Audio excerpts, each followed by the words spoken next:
All right, so today we're going to actually do a little bit of a different thing. We're going to talk about some tips on investing, things that I sort of got into researching today that I probably should have researched a long time ago.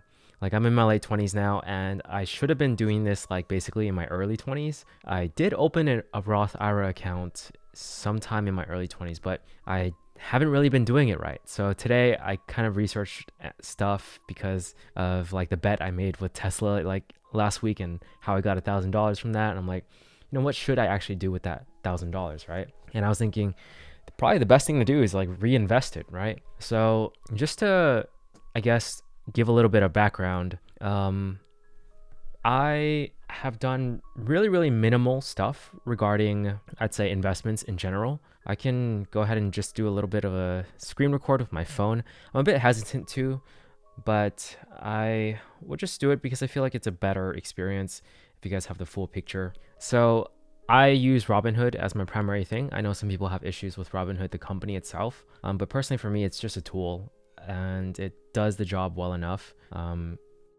Other apps could work too, like Webull. I also have that for my Roth IRA account. But recently, I decided to try out Gold, Robinhood Gold, because they had this message saying like, oh, you can get 3% if you move over your Roth IRA account, basically. So right here, you can see some of the, I guess, advantages of Gold, but there's like a 3% IRA match right there. And what I'm going to do is move over my Roth IRA in Webull, which currently the value is like around 11,000 ish. So that's not that is not much at all. But I'll get 3% with Robinhood Gold if I keep the account like that for a while.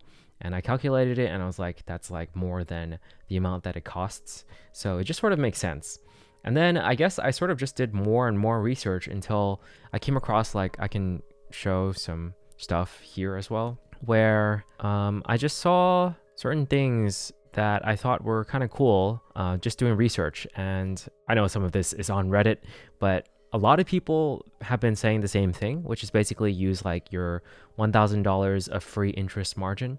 So I didn't know what a margin was before today.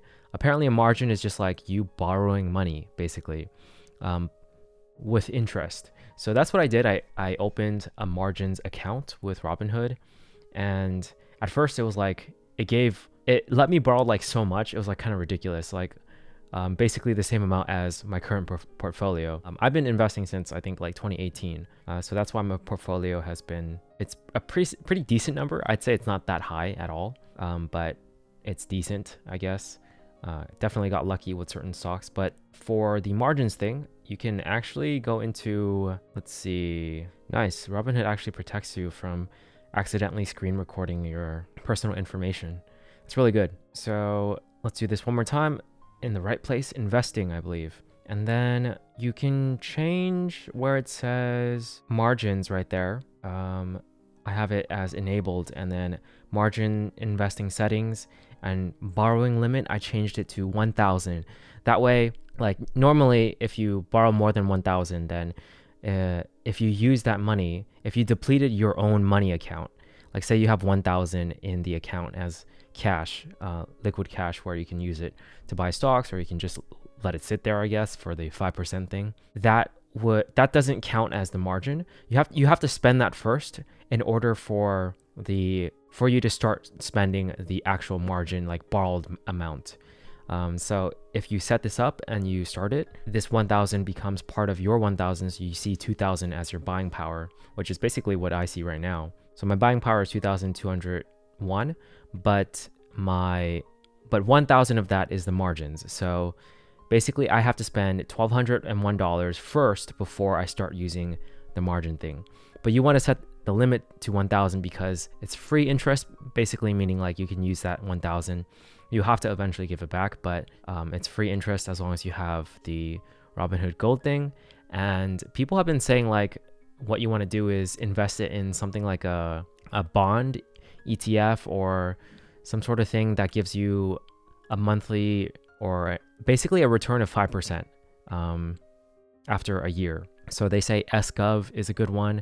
and they also say USFR is a good one. And basically, that what that will do is give you $50 back at the end, which is basically almost like paying off the Robinhood Gold like thing, which is $60 plus the 1% you get when you enter, like when you put money in, plus the 3% for the Roth IRA thing.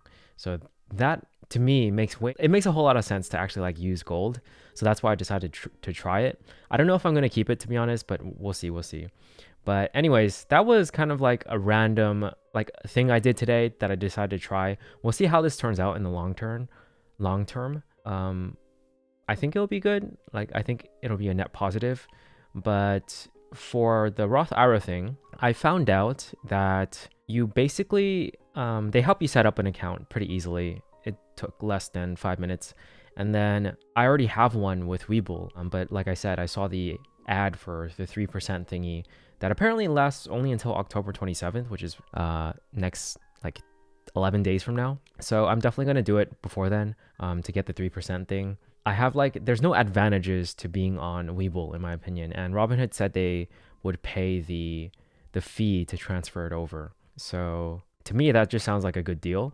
So that's why I decided to do it. But the thing that I've been doing wrong that Robinhood helped me realize is that there's something here, view contributions, there you go. There's something here, right here that says $100 and then $6,900 until max. And when I did some research for this, basically it says that you can contribute up to $7,000 across all your IRAs, including those outside of Robinhood. And contributing more can cause some penalties, basically. So I had no idea about that rule. And I feel like that's a very, very important rule because it basically helps you, like, it gives you a number to try to aim for in terms of what to invest. Because in my opinion, investing in a Roth IRA seems like one of the best things to do. That was like the advice that my AP economics teacher in high school told us. Like, if you're going to invest in one thing, invest in that. And then, go for index funds like the S&P 500. That's why I'm probably going to do most of my contributions with VOO, since it's like one of the most suggested ones. And I'm basically going to try to max out the amount that I can invest. I have to just make sure that I consolidate all my IRA accounts and like don't go over by accident. And I did some research as well. It was also on Reddit, but they linked to some good articles that said like, okay, is it better to divide your investments, like just do it monthly or do it all at once? Like, what's better, right? I actually didn't even think about doing it all at once. But apparently doing it all at once is better. There's this article that says it's like 65% like better. Let me see if I can look it up. Okay, so I found it. It's like a Reddit post that basically just says, it's a guy asking like, how often should I do it? And then they say, that's incorrect. The best is once a year in January. The next best is twice a year. And I think you get the point from there. The earlier you get into the Roth IRA, the better mathematically. Monthly is fine. But I think the article said lump sum investing versus cost averaging, which is better. Again, I don't know how trustworthy all of these things are, but it kind of does make sense overall. And it says that lump sum outperforms cost averaging about 68% of the time. So to me, that it's, if I'm understanding it correctly, it basically means that it's ideal to just like invest all of it earlier because of the compound interest and how that works. So that's the strategy that I'm going to go with. And I'm going to try my best to always max it out every year and go with like funds that are generally considered like safe, but also increases like probably more than 5%, like an average of maybe 8% or more yearly. So that is the strategy that's the strategy to do that I should have been doing all this time. So it's good to have like solid numbers, and it's good to have like almost like a step-by-step guide of what to do. You just have to do it like in the beginning of the year, and then you're good.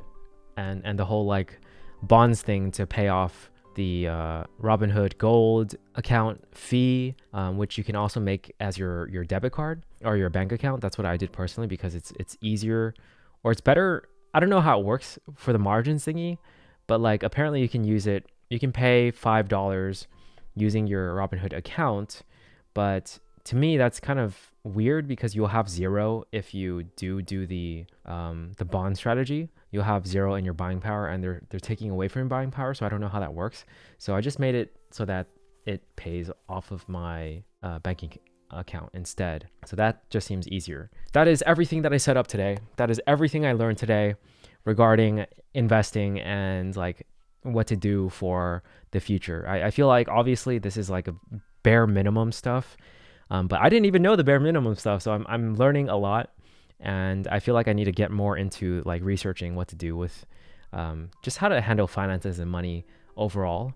It's not like I've been like handling it poorly, but I haven't been optimizing it basically. And now I feel like with this, I can at least optimize the Roth IRA account investments, and yeah, that's basically one big step to moving towards like optimizing my financial life, I guess, my financial future and investments and all that stuff. So that is basically it for this one. If you guys want to use like my referral link for Robinhood, I'll leave it down below. You don't have to. Like, you can get $5. We can both get $5 in stocks basically if you use it. But I didn't make this video for that purpose. I was just thinking while like I was debating if I wanted even to make this video, but I was like, I spent so much time on this, like at least 2 to 3 hours today, like just reading all of this stuff and signing up and yeah, just a lot of thinking as well, that I felt like I should at least make a video about it, because I feel like it's a topic that I think could help a lot of people. I think I think finance and all that stuff is kind of mysterious to a lot of people. Like, what do you even do? There's so many steps, there's so many things, there's so many terms. It's like, it's so confusing, and like, I'm not someone who likes this necessarily. I don't like doing day trading, options trading. I'm not like a extreme investor where I research companies and all that stuff. I'm just like, I'm not someone who's interested in that, you know? I just do my thing. So to me, having just simple information where it's like, this is what you can do for your retirement account, and it's a good way, it's a good method, like it's the optimal method for the Roth IRA at least. That to me is all the information I need for now.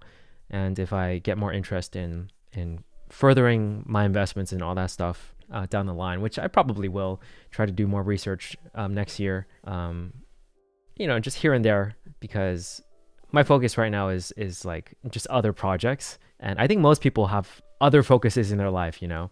They don't want to like look at numbers all day and look at like money all day. It's kind of stressful, honestly. So that's why I felt like making this video in the end, because I feel like what I learned was pretty valuable and I wanted to share it basically. But yeah, that's it. That's pretty much it. I don't think there's anything else.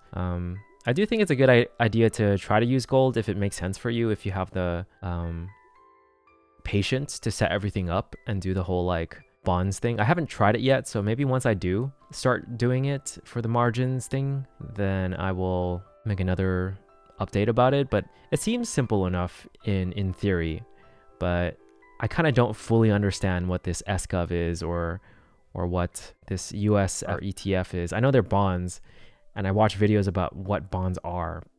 It's basically you're lending money to the government and stuff like that, but I don't understand how it gives you like a 5.5 annualized return and stuff like that.